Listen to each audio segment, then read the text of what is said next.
Okay, so I am back in my office here. I know. I said I was starting a company that did board repair at component level only in a separate location, and you know what I realized is I kind of miss my office, even if it is 47 degrees sometimes and unheated and very tiny, and I miss it. And so here I am back. And I kind of learned to appreciate how cool it is to have a small laptop cell phone repair store where all of this work is done on site in a back office by me. So here I am. Now, what I want to talk about today is how you should deal with somebody if you are looking to benefit from them, how you should deal with somebody if you want something out of them, if you are looking to prove that you know your stuff. If you want to prove that you know what you're doing and you're the man for this job and you are smart, how do you portray that? Now, this is not a video that I had planned to do. It's not something I scripted or wrote out. Like most of these videos, it's something where over the course of my day, I see what somebody has done. I see what somebody has said, and I see what they're looking to accomplish, and I just start laughing, and I feel like sharing it with the world. So, on my YouTube comments the other day, I saw this comment on a video that I had done. It was a video on motherboard repair that I did at 2 or 3 in the morning. I'm visibly tired, exhausted. My wall actually had a huge hole in it from how I fucked up the material here from trying to hang a television. I was dead, and I'm explaining how a certain circuit works. It's a comment where it's going, "This is wrong. This is a bad explanation. This is not how that works."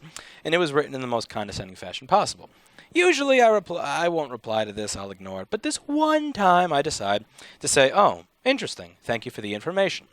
Just for the hell of it, I wanted to see what would happen. I get a reply saying, "Oh, cool. By the way, I'm unemployed, looking for work." So I reply to it and I go, "What field are you in? What do you do?" And he says, "If I can send you a resume and contact information and all that other stuff."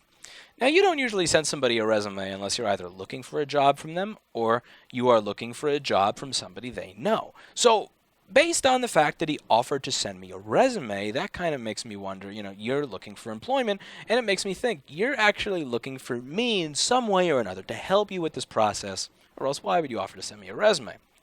And what really seems silly here is if you want me to help you find a job, why are you going out of your way to explain something in the most condescending fashion? Because one of the things, again, what I want you to think about when you're looking at what people are saying, what people are doing, and how they're doing it, I want you to look at their goals. So my goal here is not to be Professor Rossman, who explains to you how the difference in the protons and the neutrons and the electrons and the flow of them affects how the motherboard works. I don't give a fuck about any of that information, nor do I care that you know that. What I'm trying to do here is prepare you people to make money in this business. That's my goal. I don't care if the neutron moves this way or that way or any of that coarse crap. What I care about is that when somebody brings crap here that is broken, can I fix it on this table and then put it in that slot where jobs go when they're done and there is money owed? That's what I care about. Can I make money off of what I know? And what I care about is getting all of you to learn this stuff. All of you people who have no fucking clue how most things in electronics engineering work. I try to make it simple. I try to dumb it down. I try to make it easy. And I'll admit, myself, I'm not an electronics engineer. I'm not a college graduate. I'm barely a high school graduate. I learned what I need to know to succeed in a particular business. All the fine prints, this is the wrong channel if you're looking to find it. But anyway, this person decided, I'm going to go off on a tangent on how this piece of information is wrong. And by all means, I didn't even bother looking up if they were right. They're probably right. But the thing is, the way it was said, it's not going to offend me. I don't lose sleep over this. My pulse doesn't go up over this. But am I going to go out of my way to help this person become employed? No. No, I don't care. And if this person had phrases any other way, I might say, you know what? This is a smart and nice person. I feel bad. What can I do? Or can I hire this person? If I can hire this person, maybe my friend who has a similar business may need to hire this person. But that's the thing. You went out of your way to be a jackass to prove that you knew something. Do I really care to help you? No. Now, am I a jackass at times? Often. I'm a jackass a lot. But when it comes to people where I know I can get something out of them or where I'm hoping they can help me, I go out of my way to make them feel good. I'm not going to lie.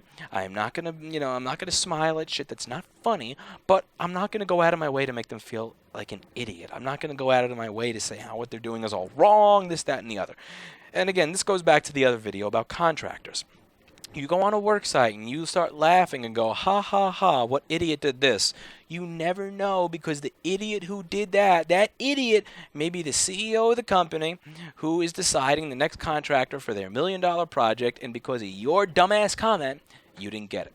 Same goes here. You need to make people feel good about themselves to some extent if you actually expect them to want to deal with you. If you don't make people feel the least bit good about what they're doing, or the least bit good about themselves, at the very least, not go out of your way to make them try to feel bad about what they've done or bad about what they've said, you may actually find that they are willing to help you. But if you can't do this, they're not going to be willing to help you. And I have a friend of mine who is very similar, like-minded as I am in this area. He goes a bit too far with it. I mean, he'll be flirting and flirting and flirting and flirting, and women will call back the office phone asking to speak to him specifically when he does not give a shit about them, just because. And I'll ask, dude, what's up? You have a girlfriend. Why are you doing this? You don't even like this one.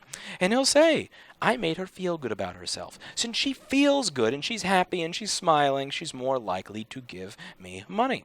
And it's true. It really is. If you make people feel good about themselves, whether in his method of flirting, which I'm not a fan of that method, or with my method of just having some basic common courtesy, keeping your mouth shut when you see that something is ridiculous, or pointing out what they did right, the small things that they did right, even if everything else is done wrong, so they can feel good about what they did, you'll realize they're going to want to use your services. They're going to want to help you with your problems. But when you act like a jackass for no reason, that is the wrong way to show that you know what you're talking about. Again, in junior high school, the teacher gets one little detail wrong. By all means, crucify them, because it's funny. Because in junior high school, the teacher likes to work to point out how you're always wrong and how you're always doing something wrong and how you're not allowed to go to the bathroom because you went last week and all that bullshit. And it's funny, and the other kids will laugh, and they'll enjoy that you got one over on the teacher. And that's great for being a 12-year-old. But the difference between being a 12-year-old, the difference between being a teenager and being an adult, is that when you know more than somebody, you don't get to just hover it over them and expect that you're going to get somewhere. Because again, this guy that was right into the condescending crap, he may know more than me. There's a very good chance that he's smarter than me and more capable than me, and that the only reason that I am here and he is there, unemployed, is because he's an asshole to people. Again, I'm an asshole to a lot of people who deserve it, but I'm also an asshole to a lot of people who deserve it who are most likely never going to be in a position where they can actually help me. I'm an asshole to people who call me at 2 in the morning asking if I can help them for free when they're clueless. I am not an asshole to regular people. I'm not an asshole to people who are actually in a position to help me. I'm not going to say yes to things I don't agree to, and I'm not going to laugh at jokes that are not funny. Don't get me wrong. I'm not a suck-up, and I'm not a dumbass. But if somebody's in a position where they can help me, and I see that they've set up an NVR, a network video recorder, and they have a bunch of analog cameras, and they're wondering why none of it works, I'm not going to say, well, dumbass, wrong. I'm going to say, you know what? You made a good decision when you bought this NVR because you're choosing to go with higher quality IP cameras, which look a lot better than the regular ones. So you made a decision that most people are not going to make, and I think you went in the right direction. The only thing is, the cameras you actually bought were analog. So let's go back with your original vision. There are so many ways to bullshit where you can make people feel good about the things that they did, even when you think what they did was silly and dumb. And who do you think is going to get the client? The one who says, this is wrong. You have these cameras and this recording system? This is wrong. Or when you come in with my approach, who do you think is going to get the contract? Even if I am charging $500 or $1,000 more for that same installation, who do you think is going to get the contract?